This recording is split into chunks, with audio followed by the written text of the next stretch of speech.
사사기 10장 함께 읽겠습니다.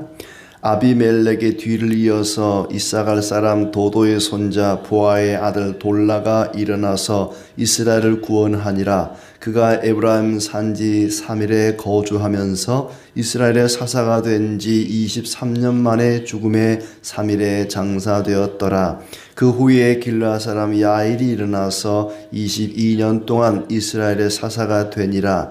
그에게 아들 30명이 있어 어린 나귀 30을 탔고 성읍 30을 가졌는데 그 성읍들은 길르앗 땅에 있고 오늘까지 하봇 야일이라 부르더라. 야일이 죽음에 가몬에 장사되었더라. 이스라엘 자손이 다시 여호와의 목전에 악을 행하여 바알들과 아사롯과 아람의 신들과 시돈의 신들과 모압의 신들과 암몬 자손의 신들과 블레셋 사람들의 신들을 섬기고 여호와를 버리고 그를 섬기지 아니하므로 여호와께서 이스라엘에게 진노하사 블레셋 사람들의 손과 암몬 자손의 손에 그들을 파심해 그 해에 그들이 요단강 저쪽 길르앗에 있는 아모리 족속의 땅에 있는 모든 이스라엘 자손을 쳤으며 18해 동안 억압하였더라. 암몬 자손이 또 요단을 건너서 유다와 베냐민과 에브라임 족속과 싸움으로 이스라엘의 공고가 심하였더라.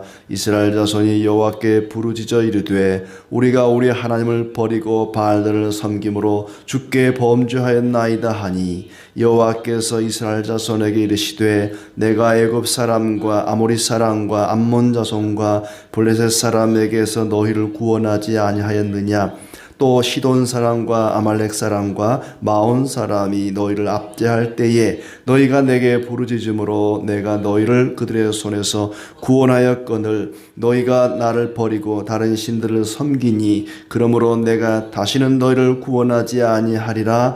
가서 너희가 택한 신들에게 부르짖어 너희의 환난 때에 그들이 너희를 구원하게 하라 하신지라.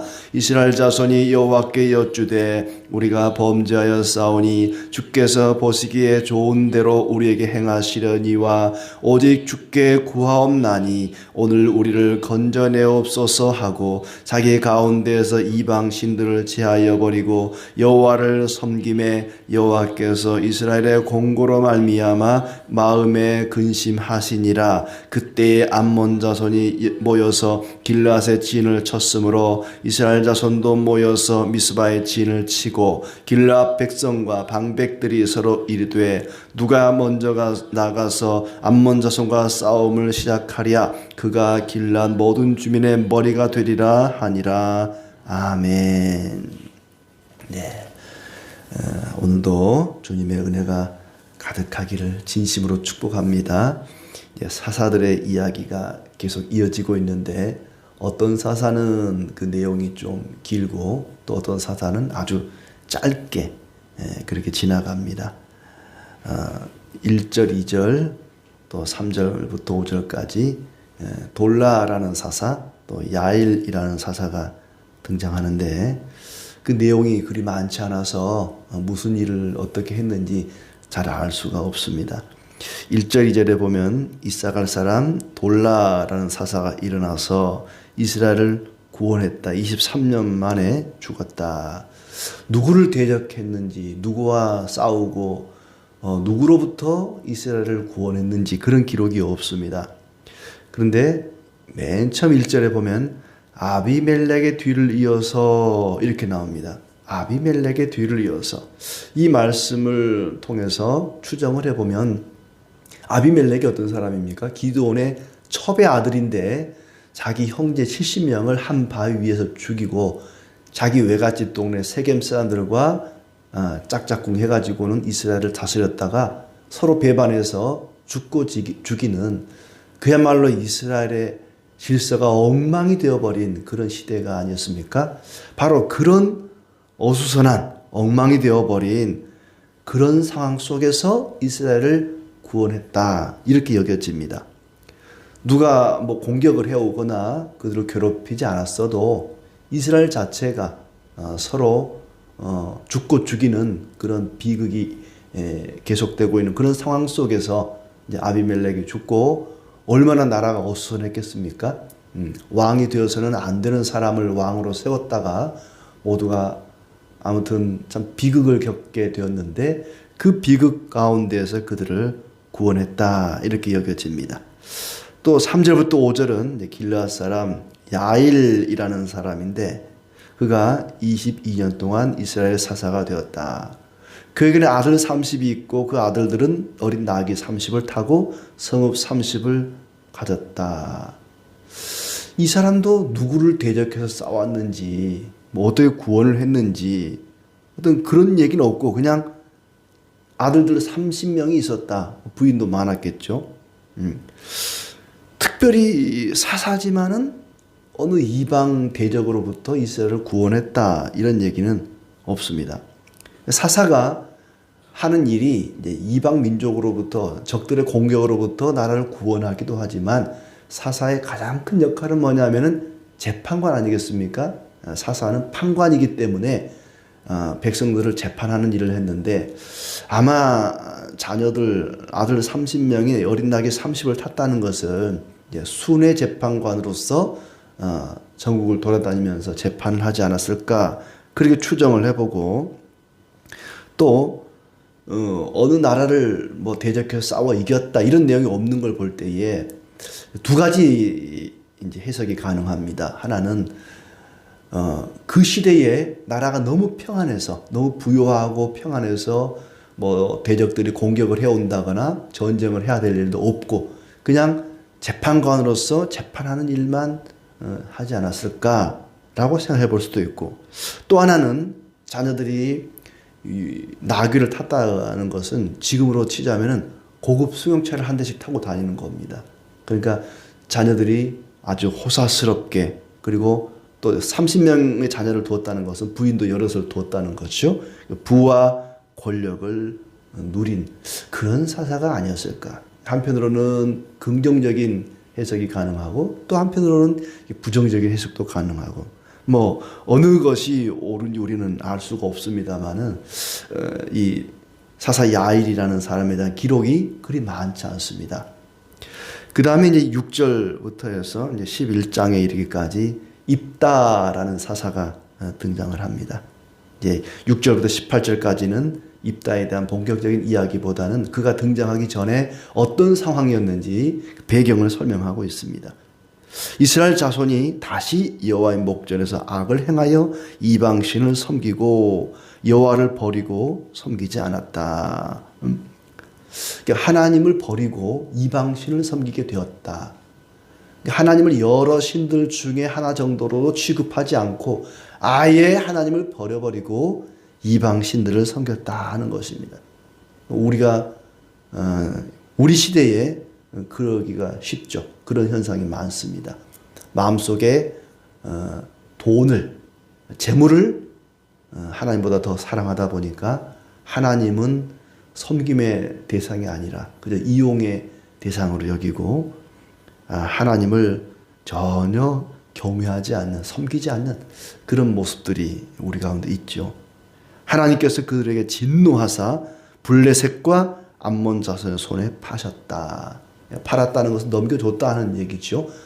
블레셋과 암몬이라고 하는 아주 그때 당시 가나안 땅에 남아있던 이방 민족 가운데 강력한 두 민족에게 이스라엘을 넘겨줘 버린 것입니다. 굉장히 심한 압박을 당하고 18해 동안 그들이 억압을 당했다고 이야기합니다. 가나안에 있는 모든 신들이 다 나오고 있죠. 6절에 보니까 바알, 아사롯, 아람의 신들, 시돈의 신들, 모압의 신들, 암몬 자손 신들, 블레셋 사람들의 신들, 신이라는 신은 온갖 잡신들을 다 섬긴 것입니다. 총체적으로 타락한 것이죠. 내가 너희를 그들로부터 건져줬는데 어찌하여 그들이 섬기는 신들을 다시 섬기느냐.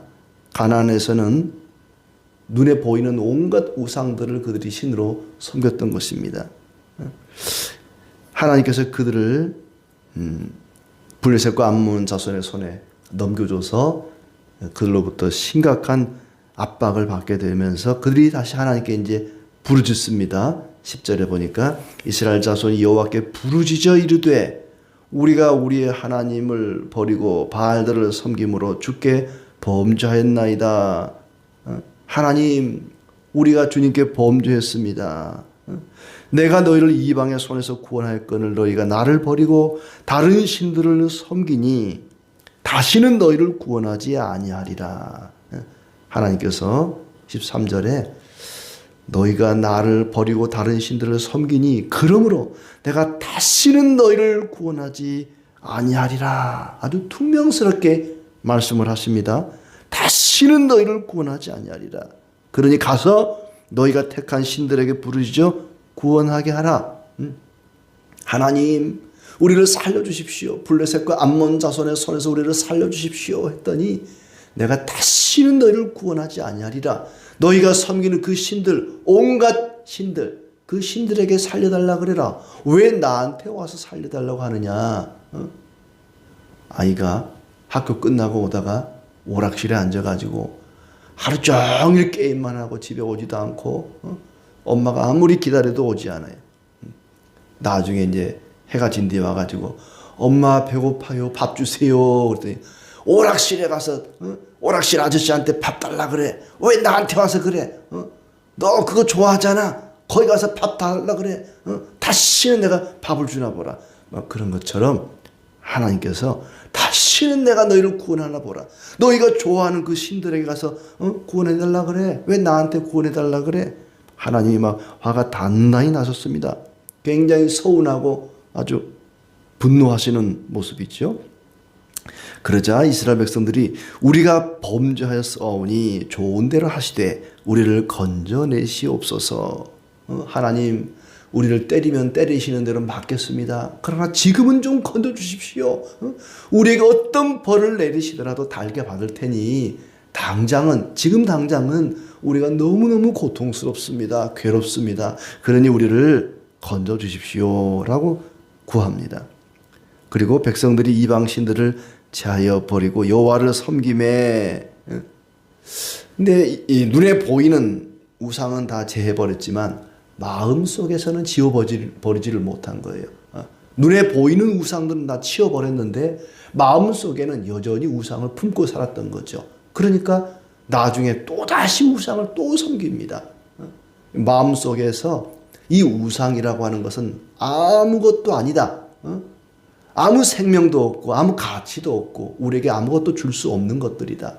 이 우상의 무가치함을 깨달아야 되는데 마음속에는 우상을 간직하고 있으면서 눈에 보이는 형상만 없애버린 것입니다. 그러면서 여호와를 섬김에 이스라엘의 곤고로 말미암아 하나님의 마음에 근심했다. 16절에 자기 가운데에서 이방 신들을 제하여 버리고 여호와를 섬김에 여호와께서 이스라엘의 곤고로 말미암아 마음에 근심하시니라. 이 곤고로 말미암아, 이 말은 그들의 고통으로 말미암아 그런 것입니다. 그들이 고통받는 것을 보심으로 하나님의 마음에 근심했다. 그리고 이제 암몬과 길르앗이 서로 마주 진을 쳤는데 암몬 군대가 이스라엘 길르앗 군대와 서로 싸우려고 진을 치게 되었습니다. 그러자 이스라엘 가운데 길르앗 가운데에서는 누가 먼저 가서 암몬과 싸울까? 그가 암몬과 맞서서 싸우는 그가 바로 길르앗의 머리가 되리라. 이렇게 안타까워하면서 발만 동동 구르면서 암몬과 마주대하게 되었다. 그때의 혜성같이 나타난 사람이 바로 입다라는 사사입니다. 그 사사 입다에 대한 이야기가 11장에 나오게 되는 거죠. 이스라엘 백성들의 상태가 점점 심각해져 갑니다. 처음에는 바알과 아세라 이 정도 신을 섬겼는데 점점 그 가나안 땅에 있던 우상들을, 이방인들이 섬기던 우상을 섬기는 심각해져가는 총체적인 우상 숭배에 빠져가게 됩니다. 그들이 고난을 겪은 것이 이 우상 숭배 때문에 고난을 겪었거든요. 우상 숭배 때문에 하나님께 징계를 받아놓고 또다시 우상을 숭배하는 것입니다. 우상을 섬기던 사람들이 그 우상 때문에 혼이 나고 나서 왜 또다시 우상에 빠지는 걸까? 사람이 한번 우상에 빠지게 되면은 거기서 빠져나오기가 어렵다 그래요.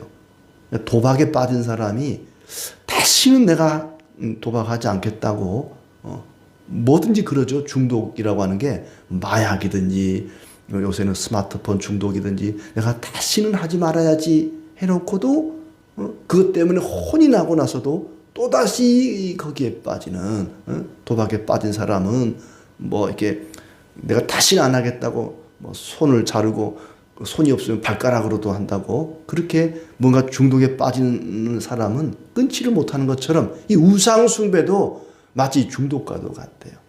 점집을 찾아가고 무당을 찾아가는 사람들은요, 이 중독성이 있어요, 중독성이. 그래서 좀 더 용하다고 하는 무당을 좀 더 잘 보는, 잘 맞추는 그런 게 무당을 점쟁이들을 막 찾아갑니다. 빠져나오지를 못하죠. 좀 더 갈수록 더 센 무당을 찾아가요. 그러니까 교회도요, 이단에 빠진 사람은요, 빠져나오기가 어려운 게 더 능력이 있다고 하는 이단들을, 더 센 이단을 막 찾아갑니다. 이단에서 빠져나온 사람들이 이 정상적인 교회로 오는 게 희박해요. 또 다른 이단으로 또 빠지더라. 그 이단이 해체되고 없어져도 비슷한 이단으로 또 가요. 한번 들어가면은 빠져나오기가 쉽지가 않습니다. 아무리 많은 우상을 섬겨도 그 우상들은 생명을 주지 못합니다. 아무리 많은 돌멩이를 가져도 아무 가치가 없는 것처럼 아무리 많은 우상을 섬긴다 해도 그 우상들이 생명을 주는 것은 아닌데 오직 생명의 주인 되시는 하나님 안에만 참된 생명과 평강이 있는데 그걸 모르고 많은 우상을 섬기면 더 많은 복을 받을 줄 알고 계속해서 그들은 우상을 찾다가 결국에는 아무것도 얻지 못하게 됩니다. 이 세상에 있는 것들이 정작 중요할 때 우리에게 그 중요한 것을 주지를 못해요. 아무리 돈을 많이 가진 사람도 그 돈을 씹어먹고 살 수는 없잖아요. 음식이 있고 물이 있어야 생명을 유지할 수 있는 것처럼 금덩어리 그걸 어떻게 먹고 살 수 있겠습니까? 금이 아무리 많아도 그 금을 짊어지고 죽을 수 있는 것입니다. 생명 되시는 하나님만이 우리에게 진정한 평강과 생명을 주시는 분인데 그걸 알지 못하니까 더 많은 우상을 계속해서 찾아갔던 것입니다. 사람들은 그들이 잘못된 길로 갈 때에 얼마나 하나님이 속상해하고 슬퍼하고 안타까워하는지 그것을 알지 못했습니다. 16절 말씀을 다시 보면 이스라엘의 곤고로 말미암아 마음에 근심하시니라. 이스라엘이 괴로워하는 모습, 고통스러워하는 모습을 보고 하나님이 마음에 근심했다. 이 근심했다는 말은 생명이 줄어들었다, 애간장이 탔다는 얘기입니다. 우상한테 구해달라고 그들에게 너희가 우상한테 가서 살려달라 그래. 너희가 그렇게 좋아하는 그 우상한테 살려달라고 해라. 왜 나한테 와서 그러냐라고 다시는 내가 너희를 구원하나 보라 라고 말씀하셨지만은 이스라엘이 고통스러워하는 모습을 보고 하나님께서는 애간장이 탔다는 것입니다. 왜냐하면 그들을 사랑했기 때문입니다. 아주 냉정하게 대하는 것 같지만 다시는 내가 너희를 구원하나 보라. 너희가 좋아하는 너희가 섬기는 우상한테 살려달라고 그래. 구원해달라고 그래. 왜 나한테 와서 그러는 거야 라고 말씀하셨지만 그러나 하나님의 마음은 너무 안타깝고 슬프고 애간장이 녹아드는 그런 마음이십니다. 하나님께서 냉정하게 대하시는 것은 돌아오라고 다시금 내게로 돌아오라고 말씀하시는 거지요.